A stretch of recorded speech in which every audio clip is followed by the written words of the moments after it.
When you think of Siberia, with its harsh landscapes and freezing temperatures, it is likely that you think of Russia as a whole. Starting under Tsar Ivan the Terrible, Russia began a centuries-long quest of conquering this vast land. Our journey that today allows Russia to call itself the largest country on Earth. Russia's conquest and colonization of Siberia is a key part in its growth as a European, but also intercontinental power, and is still crucial in allowing it to maintain this position.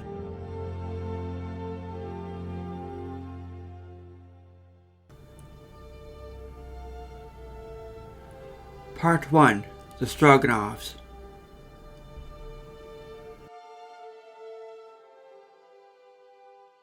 Russia's conquest of Siberia started with the Stroganov family. The Stroganovs got their name from Spiridon, a Mongol noble. He ran away and joined Dmitry Donskoy, the Grand Prince of Moscow. Spiridon served the Russians for years, became a Christian, married a Russian woman, and became a loyal servant. The Mongols saw him as a traitor. When Khan Tokhchamish invaded Moscow to punish it, they caught and killed Spiridon by peeling his skin off. Spiridon's widow and son moved to the Dvina River Valley to escape the Mongols. She took the name Stroganov, which means to peel in Russian. The early Stroganovs started as traders in Solovyi-Chergodsk, a town near Salt Lake. Spiridon's grandson, Luka, boiled the lake's water to get the salt, which was seen as valuable as gold since it preserved food. Before finding this lake, Russians had to buy expensive salt from Europe. Luka got rich from the salt trade and helped ransom Moscow's prince, Vasily II, in the 1440s. This loyalty helped the Stroganovs rise.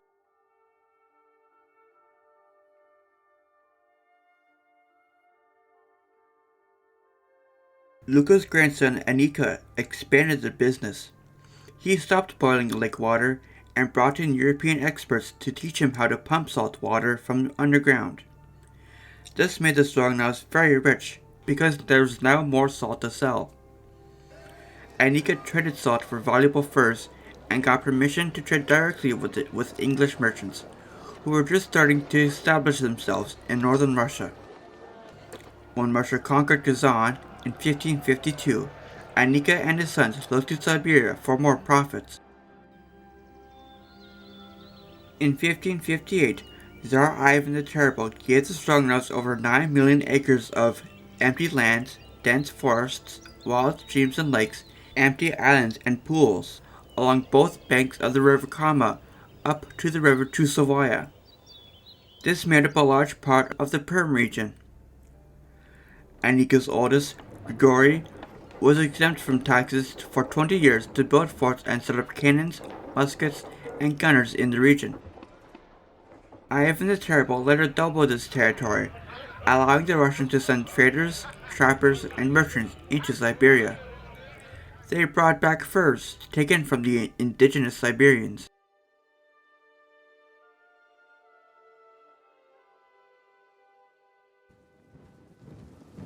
As settlers built communities along the Kama River, the Stroganovs faced resistance from the Khanate of Sibir, led by Kuchum Khan, the sister state of the fallen Khanate of Kazan to its west. Despite the Tsar's hesitation, the Stroganovs decided to fight in Siberia. They hired Cossacks, known for their bravery, to lead the fight. Yermak Timofeyevich became the key figure in this early period of conquest in Siberia.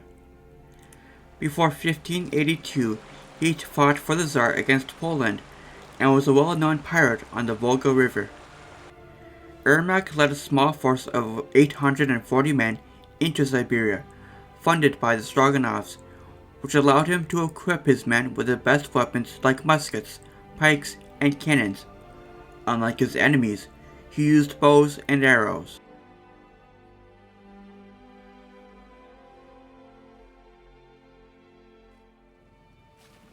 On September 1st, 1582, Ermak's force set out in boats from one of the Stroganov's forts along the Chusovaya.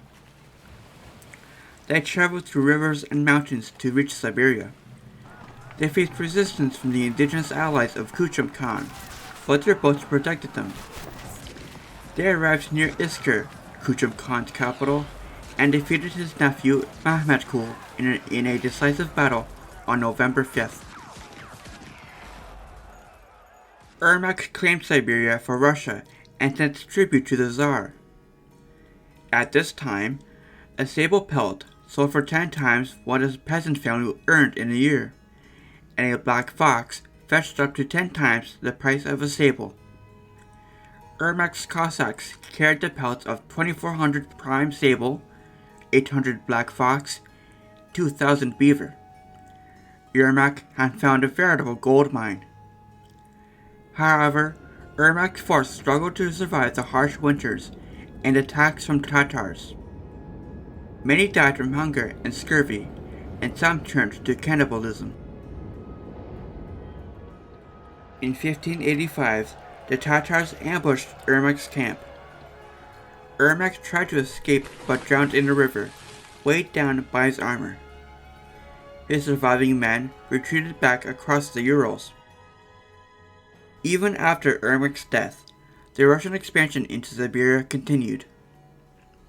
Moscow sent more forces to build forts and establish control over the vast region. By 1600, the Russians had absorbed the Khanate of Siberia and claimed land up to the Ob River, and were pushing farther east. They faced little resistance from the scattered native population. The Russians exploited Siberia's resources, demanding fur tributes from the natives and damaging Siberia's biodiversity for centuries in the process.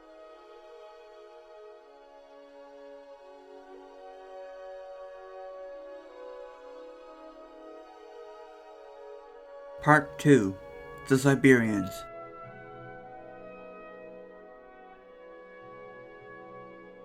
Even though the Khanate of Siberia was one of the more powerful polities in Siberia, this did not mean that Siberia was devoid of people. The first humans settled in Siberia around 10,000 BC. They hunted mammoths for food, clothing, and building materials until the mammoths went extinct.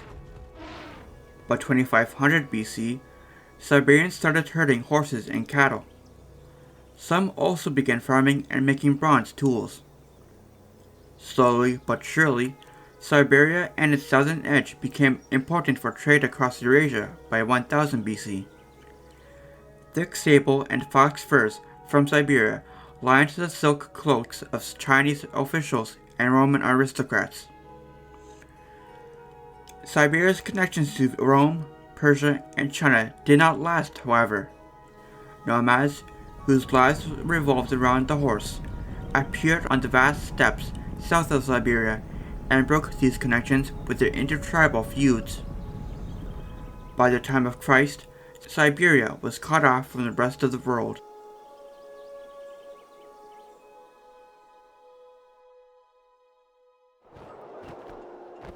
When the Mongols began their conquests, the Kyrgyz people became important in the region. These Turkic horsemen lived between the Yenisei River and Lake Baikal. They overthrew the Uyghur Khanate in 840 and ruled Mongolia for about 75 years. In 920, they were pushed back to their original lands. Some moved west to the Tian Shan Mountains and the Caspian Sea. Those who stayed near the Yenisei River joined Genghis Khan and the Mongols in 1207. The Kyrgyz could read and write, unlike most Siberians. They farmed with iron-tipped plows and built roads and irrigation systems using slave labor. By the 9th century, they traded furs with Arabs and Chinese, keeping the best for themselves.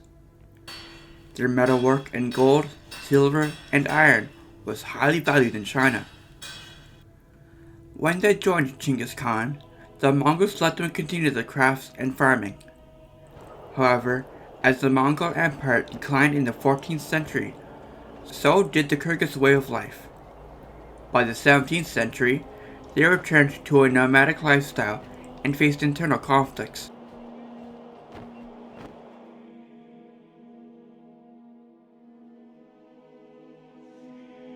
The Buryats stayed strong under Mongol pressure. Genghis Khan fought them but never conquered them.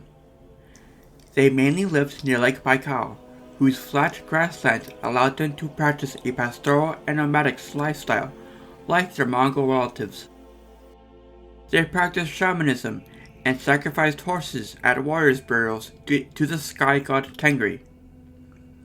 By the 1640s, they followed the Mongols in adopting Buddhist practices from Tibet and traded with the Chinese. The Buryats fiercely resisted Russian advances in the 17th century, but eventually mixed with the Russians by the 19th century.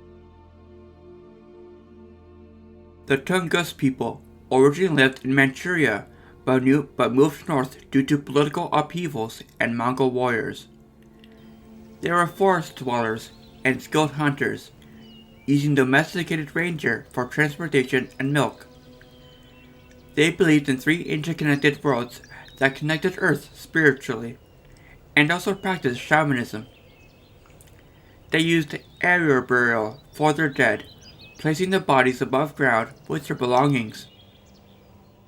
The Tungus were easily conquered by the Russians, but resisted modernization, continuing their traditional lifestyle into the 20th century.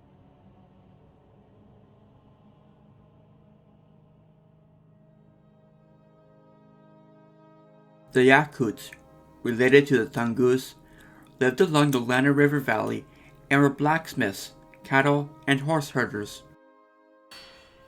Unlike most other Siberians, they were very skilled in blacksmithing and smelting iron. Yakut smiths were considered as spiritually powerful as their shamans.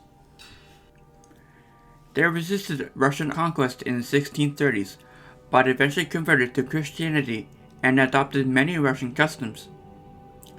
Their settlements became notorious among the Russians for their filth. As one Russian revolutionary put it, the excrement of the cattle and of the children, the inconceivable disorder and filth, the rotting straw and rags, and the impossibility of speaking a word of Russian are positively enough to drive one insane. The Ostyaks were among the first Siberians to meet the Russians. They herded reindeer, hunted, trapped, and fished along the Ob and Irtysh rivers. Related to the Finns and Hungarians by language, the Ostyaks lived in large families. In the tundra, they followed reindeer herds. In the forest, they hunted moose and bears for food, and trapped fur-bearing animals. They ate raw kidneys, liver, and marrow, drank their blood, and dried or boiled the meat. In summer, they focused on fishing, using traps to catch fish that they dried or ate raw. Before the Mongols, traders from Novgorod exchanged iron tools and weapons for Ostyak pelts. When Moscow became the dominant Russian power, trade continued. Ostyak first reached Stroganov warehouses long before Yermak's conquest of Siberia. After Yermak's victory, the Tsar's Cossacks demanded for a tribute from the Ostyaks. Initially, they paid, but when more furs were demanded, the Ostyaks revolted and resisted Russian control for 30 years.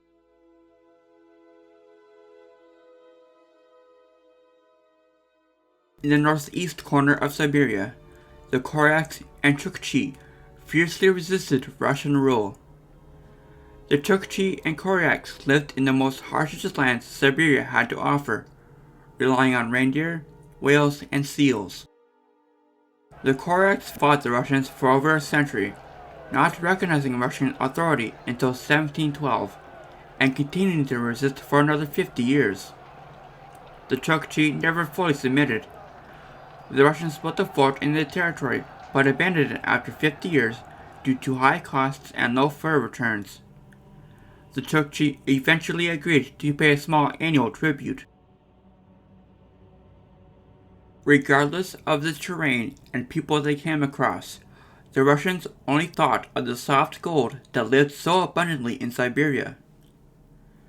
The high value of Siberian furs in Moscow made some explorers very wealthy.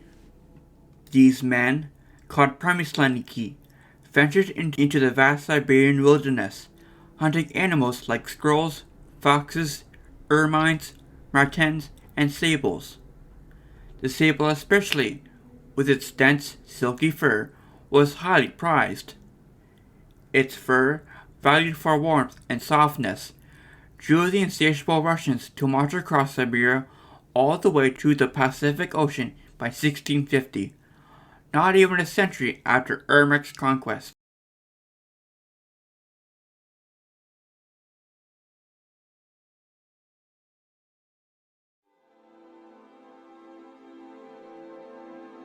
Part 3. The Relentless Push East.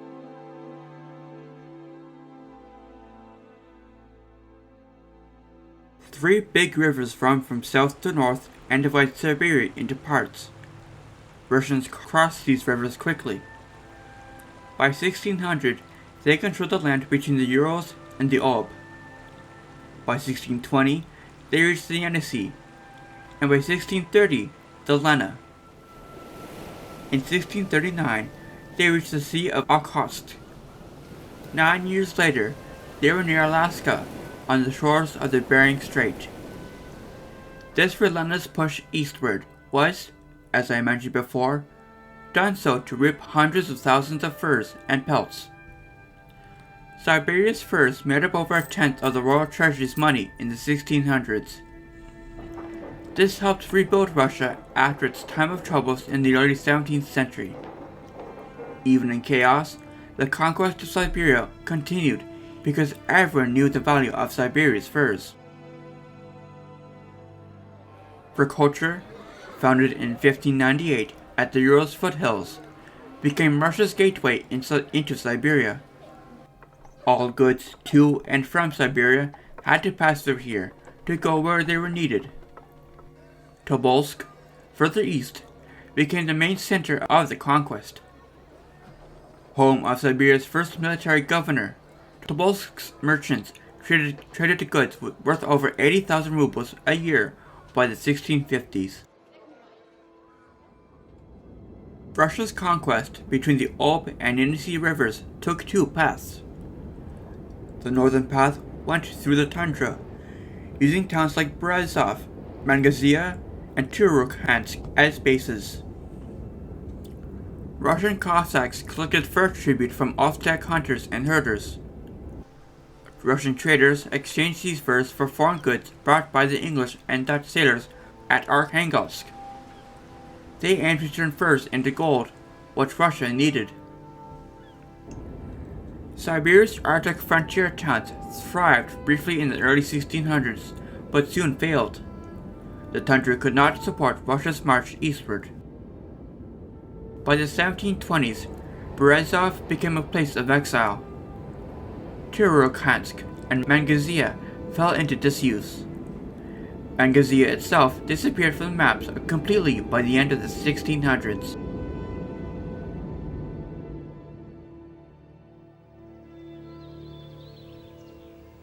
Others moved east from Tobolsk along the Ob's tributaries. They founded Tomsk in 1604 and Makovsk in 1618. The Russians fought native Oztec, Tungu, and Kyrgyz peoples in the process, using muskets and cannons to scare them into submission. Yeniseisk, founded in 1619 on the Yenisei, became a key area for war expeditions east. The Tsar sent a military governor to Yeniseisk in 1623. From there, the Russians built new forts to the southeast. They conquered land as far as Lake Baikal in 1648. The main push beyond Yeniseisk was east towards the Lena River. The Russians reached the Lena by 1628, followed by the founding of Yakutsk in 1632. Yakutsk became Russia's main center of collecting furs in eastern Siberia. Yakutsk had over 3,000 Russians living in it by 1650. In 1639, Ivan Moskvitin led 20 men to become the first Russians to reach the Sea of Okhotsk, an isolated corner of the Pacific Ocean. They built a meager settlement that became the town of Okhotsk. This marked Russia's reach to the Pacific, over 4,000 miles from Moscow. However, the distance stretched the supply lines thin. The Tsar's control weakened as the frontier moved east. Messages from Moscow took almost a year to reach Yakutsk and even longer to Okhotsk.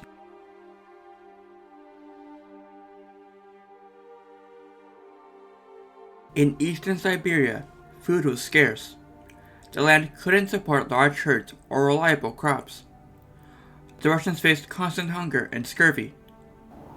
After founding Yakutsk, they heard of a fertile river valley beyond the Stanovoi Mountains. Hoping to find more food, the governor of Yakutsk sent 133 men under Vasily Poyarkov to explore. Poyarkov reached the Zaya River in December 1643 and entered a region called Daria, where locals grew grain. Despite initial hospitality from the Darians, Poyarkov's harsh treatment turned them into enemies. By spring, his men struggled for food and had to resort to desperate measures to survive, like hunting the Darians as if they were wild game to eat them. Poyarkov's campaign left a legacy of hostility. The Darians, initially willing to provide a fur tribute, became enemies after being tortured and abused. Poyarkov and his men continued their exploration down the Amur River, facing ambushes from natives. When they reached Gilyaks, they took hostages and to secure food for another winter. This harsh treatment created more enemies. Poyarkov decided not to retrace his steps. He made a long journey around southeastern Siberia, finally returning to Yakutsk after 3 years. Poyarkov's harsh methods and lack of rewards soured his relationship with his men and led to his trial in Moscow. However, his discoveries confirmed the potential of the Amur Valley to feed Siberia. Erofei Khyberov took up the task of conquering the Amur lands after Poyarkov. In 1649, he led a larger force into Daria, finding it abandoned by the fearful natives. Despite this, Khyberov continued the policy of brutality, which led to further conflicts with the Darians and eventually with the Chinese. The Darians were distant allies of the Manchurians, who had recently declared themselves emperors of China and invaded the Middle Kingdom. In 1652, the Chinese defended their vassals along the Amur, leading to battles where the Russians faced a superior enemy in both numbers and technology. Khyberov's forces struggled against both native resistance and Chinese attacks. After the Chinese besieged the settlement of Albazin in 1686, the Russians had to negotiate peace. They abandoned their claims to the Amur region with the Treaty of Nerchinsk in 1689 in exchange for trading rights. This halted Russian expansion into the Amur Valley for nearly 2 centuries, forcing them to focus on other areas of Siberia and eventually North America.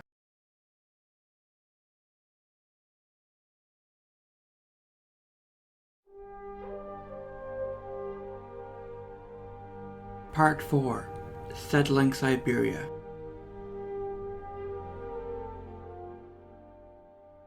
After taking control of Siberia, the Russians needed to settle and govern the area. The early Russian settlers of Siberia, including Cossacks, hunters, and traders, lived in small groups across the wilderness. They faced many dangers from the harsh environment. A minor illness, broken bone, or a wrong step could be deadly due to the long distances between settlements. These settlers did not plan to stay. They aimed to gather wealth from furs and ivory before returning home. They often exploited native people to get these riches. Cossacks demanded furs as tribute from the indigenous people for the Tsar and themselves. Traders sometimes outright stole furs. Native men had to give 1 to 10 sable pelts each year. If they could not meet this demand, they faced torture, death, and the destruction of their villages. Anyone with courage and goods to trade could join the Siberian fur trade.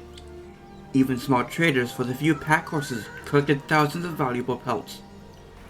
Other, more wealthy people in Russia sent agents to gather furs in Siberia. These agents would stay in Siberia for up to 6 years on their behalf. During the short summer, traders and hunters collected furs before retreating to shelters for winter. These shelters were often simple log huts. Life was hard in these crowded, dirty conditions.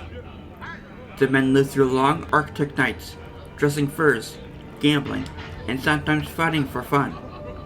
When spring came, they traveled again, using rivers and land bridges to transport their goods. Siberia's harsh life needed strict governance, but officials were often corrupt. The long distance between Moscow and Siberia's towns made it hard to enforce laws. This gave Siberian governors a sense of immunity. Despite laws against personal gain from the fur trade, most officials engaged in it anyway. They got rich through bribery and theft. High-ranking officials lived lavishly at the expense of others. Their short terms in office did not stop their greed. The trade in women was common, with many women sold into harsh conditions. Siberia was not an attractive place to live for women, so those who could not be brought over the Urals voluntarily were forced to come. As one writer noted, the men of Siberia traded, gambled, mortgaged, and sold their wives and daughters as if they were chattel.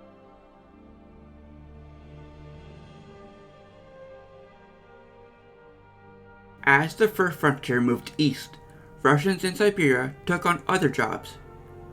By the 1640s and 1650s, settlers in western Siberia built homes and businesses. Artisans, like carpenters and blacksmiths, were in high demand. By the 1650s, western Siberia produced goods like silver, leather, and iron. Thanks to Tula's ironmaster, Nikita Demidov, his son Akinfi, and their patron, Tsar Peter, Western smelting and mining methods were introduced into western Siberia.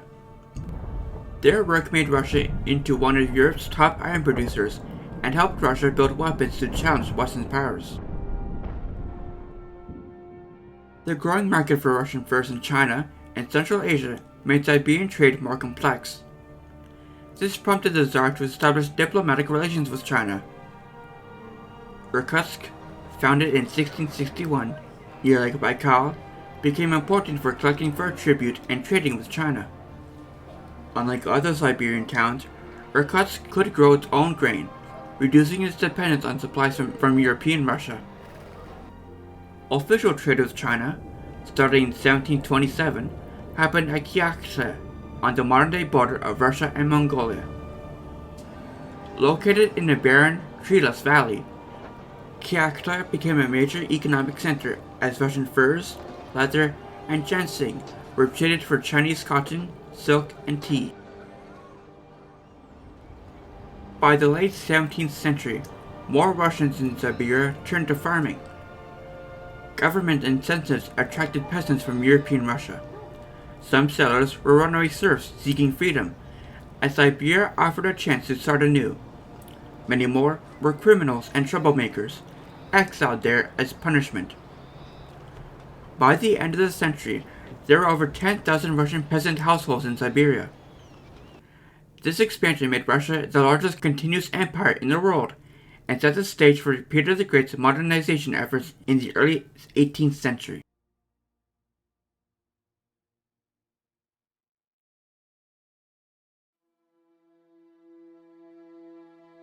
Part 5. Bering and the Great Northern Expedition.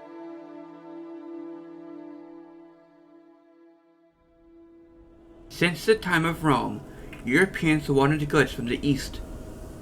These goods, like silk and spices, were rare and expensive. The Portuguese sailed around Africa in the 1480s to find a way to India and China. Columbus sailed west and found the Americas blocking the way. Other European explorers then searched for new routes. Ferdinand Magellan found a way to Asia by sailing around South America.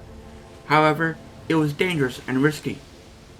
So, English and Dutch explorers looked for northern routes to Asia, called the Northwest Passage through North America or the Northeast Passage through Eurasia. English and Dutch sailors failed to navigate the icy waters of northern Siberia. Russian explorers then tried by starting from Siberia's rivers. One such explorer, Semyon Dezhnev, led a journey in the 1640s. He started from the Kolyma River in small, crude boats. Dezhnev and his men faced harsh conditions and lost many men and boats through storms as a result.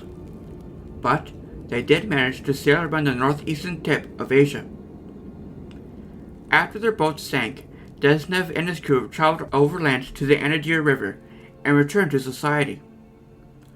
Though Dezhnev was the first European to cross the Northeast Passage, the news of his discovery would be locked up in the archives of Yakutsk for centuries, hidden from the outside world.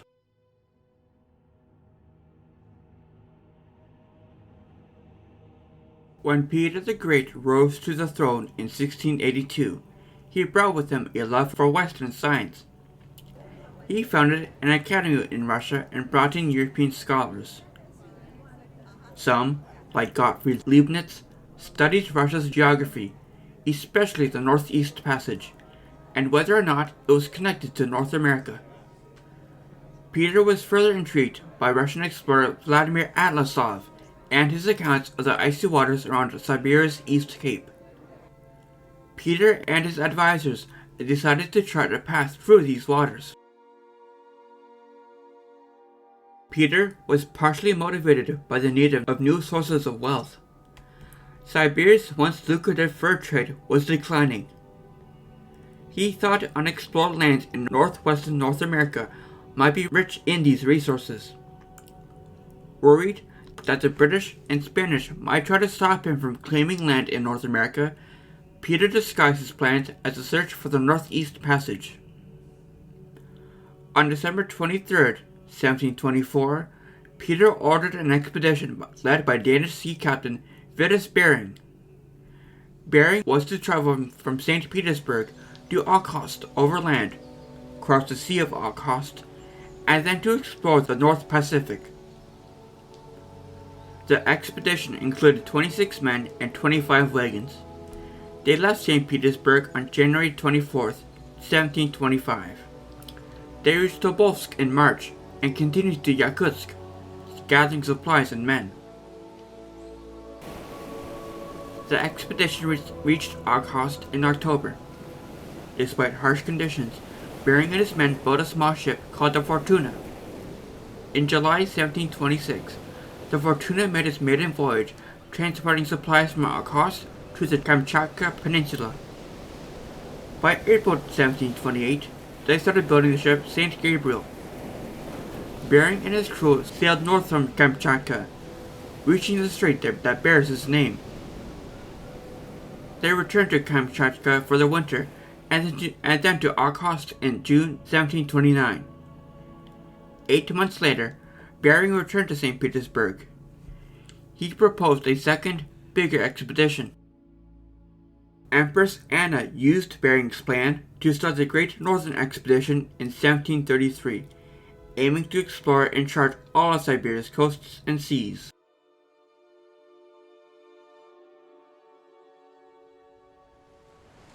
The expedition had 3 main parts. Danish officer Martin Spanberg would map Siberia's eastern seas and contact Japan.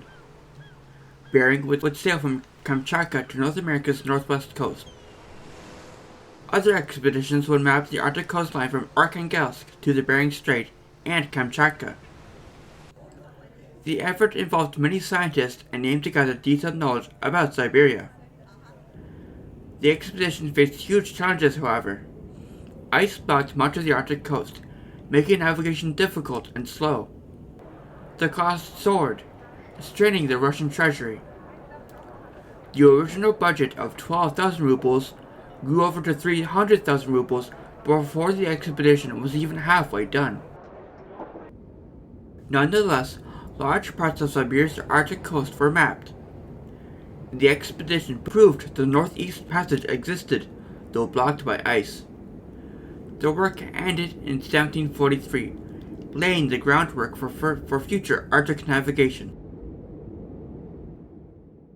One of the main discoveries that the Great Northern Expedition brought to light was the European discovery of Alaska. In June 1741, Bering sailed east and sighted Mount St. Elias in Alaska on July 16th. Bering tried to return but shipwrecked on Bering Island in November. Many of his crew died from scurvy, including Bering. The survivors built a new boat from the wreckage and returned to Kamchatka in August 1742 with 900 sea otter pelts. These pelts, higher quality than that of the rapidly depleting stocks of sable and fox in Siberia, made Alaska yet another fur frontier. Many traders and hunters would travel to Alaska in the following decades, making Alaska into another Russian colony.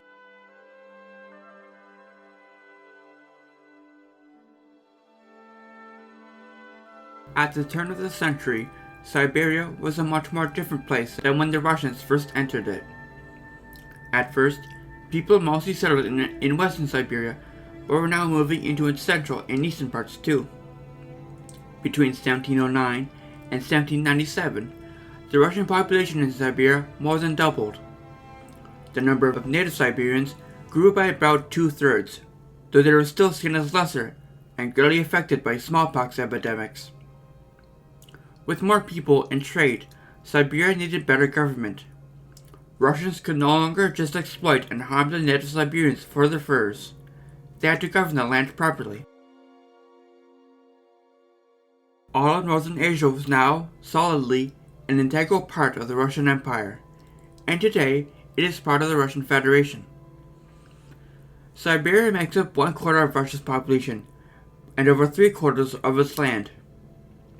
Starting in the 1800s, valuable minerals, oil, and gas were discovered in Siberia, making Russia rich. But Siberia is still burdened with the same problems its first conquerors faced. It is remote, hard to travel across, and has harsh climates. This makes it hard to grow food, so it is sparsely populated. However, there is hope for Siberia. Global warming is already melting the ice that blocked Arctic waters, allowing for the possibility of seaports. Siberia's rich resources will become more important as other sources run out across the globe. It is not too unrealistic to say that, for the foreseeable future, Russia's fate lays in the hands of Siberia.